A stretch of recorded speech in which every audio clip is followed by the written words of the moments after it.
Welcome to my take on comedy, right? So, this is Danica's Life's Curveballs. So, let me tell you, life has a way of throwing curveballs. I've been a foster parent, a mom, a therapist in training, divorced. At this point, I've lived so many lives, I should have my own National Geographic documentary. Here we see Danica surviving in her natural habitat, surrounded by children, glitter, and just a dash of chaos.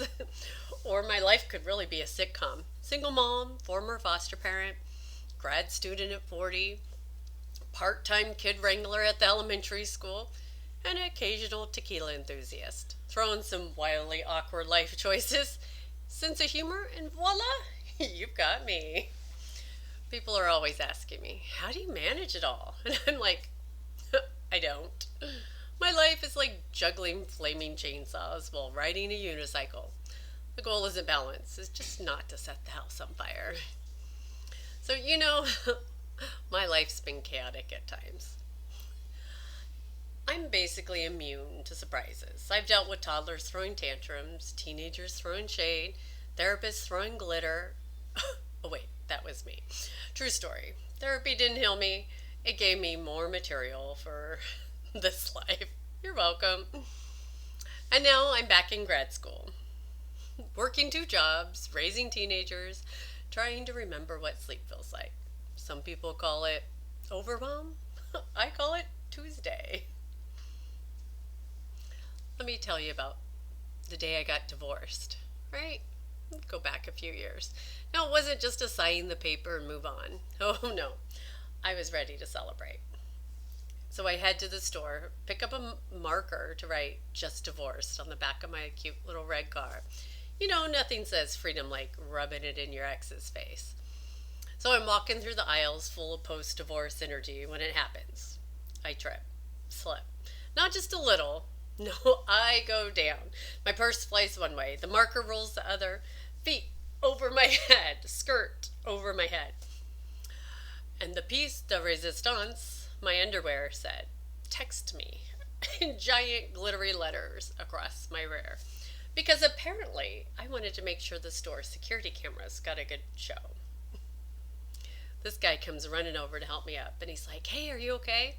I'm thinking, forget okay. Did you read my underwear? Spoiler, he did. And later that day, after the divorce hearing, as I'm driving with just divorce scrawled across the back window, cars honking their congratulations, guess who texts me? The guy from the store. Turns out falling on your face and flashing glittery underwear is my version of the dating app. Fast forward a few years. Dating in your 40s, something else. It's wild. It's not a dating pool, it's a dating swamp, right? You wade in and immediately regret it. These men either have three ex wives, a questionable relationship with their mom, or a photo of them holding a fish. Like, what is with the fish? Like, am I supposed to be impressed? Wow, you caught a bass. Hey, do you have a job? And then there's the small talk. Yeah, I love the small talk, right? One guy asked me, hey, what do you do for fun? I just stare at him. Fun? Oh, you mean like writing papers on trauma theories, grading elementary school art projects, crying quietly in my car because I ran out of coffee and my teenager locked me out of the house? That kind of fun? Yeah, I'm fun to date, right? But I'm really not your typical 40-something dater. I'm still the person who gets a text at 10 p.m. and says, sure, I'll come. I'll meet you out. But nothing says thriving in grad school like taking tequila shots and realizing you have a paper on trauma theories due at sunrise. But let me tell you, being back in grad school at 40 is a whole new world. I've got classmates who are fresh out of undergrad. It could be my kids talking about how they're so stressed because they have three classes. Right? Meanwhile, I'm over here with a full-time job, teenagers, a second job, a to-do list as long as it could double as a CVS receipt. The other day, someone asked me if I wanted to go out for drinks after class. I was like, well, yeah, but I do have homework.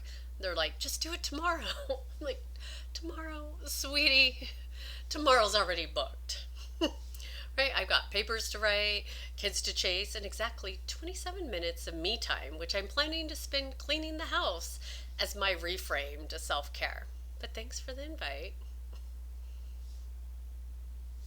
And then there's my job at the elementary school. That's where the real comedy happens. People hear school counselor and think, oh, it's all warm hugs and inspirational talks. Nope. Half my days spent sprinting after kids who treat the hallways like a racetrack, right? Last week, one kindergartner climbed into a trash can. And I asked him why. He's like, because I'm a raccoon. Same kid, right? Then there's the tattling. Oh, the tattling. Miss Rivera, she touched my pencil. Miss Rivera, he called me a chicken nugget. I'm like, unless someone's on fire or actively bleeding, I think you're okay. Right? But by the end of the day, my Fitbit thinks I've joined a sprinting club. No, just trying to keep little Jimmy from sticking crayons up his nose. But honestly, this job is better cardio than the gym. But of course, nothing prepares you for this kind of chaos like foster parenting. Now, foster parenting, that's a whole different adventure. People are always like, oh, fostering must be so rewarding. And I'm like, yeah, it is. But it's also like running a daycare where the kids are in charge. One time a foster kid looked at me dead in the eye and said, you can't tell me what to do. You're not my real mom. And I just thought, well, technically, you're not my real kid. But here we are negotiating bedtime like it's a hostage situation. Just nod, right? Just nod. But don't even get me started on reunification, right? People say, oh, that must be so bittersweet. Yeah, bittersweet, like drinking black coffee while someone kicks you in the shin. You're happy for them, but you're also sobbing in your pillow at 2 a.m. Like I just spent 6 months teaching this kid how to eat a vegetable, and now they're leaving me for someone who thinks ketchup is a food group. My daughter, she's a teenager now. So I'm basically her personal chauffeur, ATM, and emotional punching bag. The other day she told me, Mom, you're ruining my life. And I was like, girl, I gave you life. I can't ruin something I built from scratch. That teenager, right? It just means that we're in the constant state of emotional warfare. The other day, she told me, Mom, you don't love me. And I was like, really? Really? Because I spent the last 15 years loving you so hard, I forgot what my own hobbies were. Oh no, she's convinced I'm the enemy because I won't let her get a barbell in her face and live off hot Cheetos. Honestly, I thought fostering would prepare me for parenting a teen. Nope. Teens are a whole different breed. At least foster kids come with a caseworker. My daughter is just me, Google, and a prayer circle. So really, teenagers are like feral cats. You feed them, love them, give them everything they need, but they still look at you like you've ruined their whole existence. I just keep reminding myself, this too shall pass. Hopefully before I lose my sanity. But speaking of sanity, let's go back to grad school. I go to a Christian college, which has been an adventure. Now, don't get me wrong, I love it. But let's just say my worldview has been expanding lately. Like, for example, I decided to check out a sex club one night. Purely for research purposes. So I'm there, trying to play it cool. I strike up a conversation with this couple next to me. Everything's going fine until I casually mention that I'm in Bible college. Yeah. Let me tell you, nothing kills the vibe at a sex club faster than saying, yeah, I'm working on a paper about Jesus. So what brings you two here? The look on their faces was priceless. I think they were debating whether to hand me a drink or a Bible. Either way, I've learned my lesson. If you're going to mix these two worlds, maybe don't bring up Bible college during foreplay. So, let me tell you about my mom, right? Natural segue. She has this amazing gift every single time we go to a restaurant.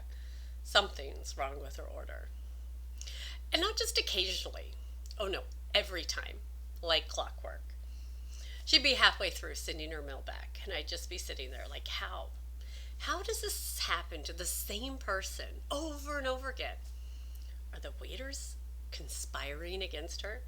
Did she anger the restaurant god in a past life? And it's never just a little thing either.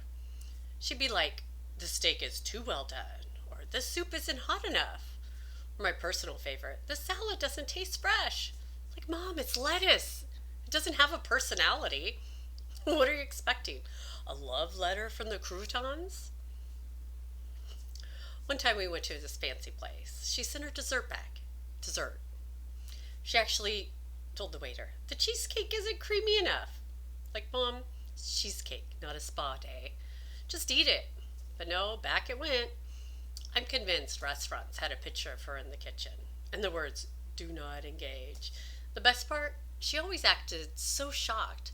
Like, I can't believe this keeps happening to me. Really? Mom, you can't believe it. Because I've got about 50 witnesses who would like to testify otherwise. Honestly, I think that's where I get my sense of drama. Right? My mom at a restaurant, me filing for divorce with my underwear on display. We're just out here living life like we're stars in our own soap opera. The difference is she's sending back cheesecake and I'm sending back men. So, yeah. So I have this mentor who's been an amazing guide for me during my grad school journey. You know, the kind of person who you really admire, who helped you grow, and you're like, wow, we should totally be friends one day. Yeah, apparently that's not mutual. I worked up the courage to ask because I figured we had a great connection. And they hit me with the friend zone equivalent of, it's not you, it's me. They were super polite about it, but like, oh, I have a rule of not being friends with former clients. And I was like, a rule? Can't we make an exception? I'm delightful, right? Honestly, felt like getting rejected on a dating app. You're just sitting there like, but I have a sparkling personality and great references. But no, it's a hard no. I walked away thinking, okay, too soon. Maybe I'll check back in a decade, right? Friendship has to mature like a fine wine, right? Or at least a boxed wine. So now every time I talk to them, I hear never in the back of my head. And I'm like, you're really sticking with that never? Because I'm really a good friend. I'm loyal. I'm funny. I don't send my cheesecake back at restaurants. This feels like a missed opportunity for both of us. Come on. So now I've decided to take the high road. Just wait patiently and bring it up again in exactly 10 years. Hey, remember that one time you've rejected my friendship? Still interested? Because if there's one thing I've learned is persistence is key, whether it's grad school, parenting, or awkwardly trying to make friends with your mentor. Cheers to boundaries, I guess. And honestly, it's probably too soon to joke about this. This literally happened yesterday. My ego hasn't even had time to put a band-aid on yet. But here I am processing my rejection right in front of the camera. You know, humor is cheaper than therapy. Tequila is cheaper than both. Where is it? But here's the thing. Life's messy. Sometimes you're chasing kids. Sometimes you're flashing glittery underwear at strangers. Sometimes you're killing the vibe at a sex club by mentioning Jesus. But if you could laugh at yourself through it all, you're doing okay. So here's to all of us, the tequila drinkers, the chicken nugget tattlers, and the recovering glitter flashers.